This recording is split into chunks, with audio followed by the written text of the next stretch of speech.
سندھ کی مظلوم بیٹی رباب چانڈیو نے پریس کانفرنس کرتے ہوئے کہا کہ میں 4 سال سے انصاف کے لیے مسلسل جدوجہد کر رہی ہوں.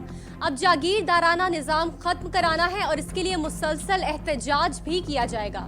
اسی پر دیکھتے ہیں علی محمد کی یہ رپورٹ. کیونکہ 4 سال قبل میرے والد، میرے دادا اور میرے چچا کو بے دردی سے جو ہے قتل کیا گیا. جنہوں نے مرڈر کیے وہ پاکستان پیپلز پارٹی کے sitting M P As, ruling party جو سندھ کی ہے اس کے سٹنگ ایم پی ایز ہیں، جن کا نام سردار خان چانڈیو اور برہان چانڈیو. اور آپ سب دیکھیں کہ مجھے ابھی تک انصاف نہیں ملا. حالانکہ آپ نے دیکھا ہوگا کہ میں ایک بھی پیشی ایسی نہیں کہ میں نہیں آئی ہوں. میں نے کیس کو پرسو کیا ہے، پر آپ پھر بھی یہ سوال عدلیہ سے ہم کریں گے. ہمارا سوال بنتا ہے being a citizen of Pakistan کہ انصاف ہمارا حق ہے، اور انشاءاللہ حق ہم چھین کے بھی لینا چاہتے ہیں.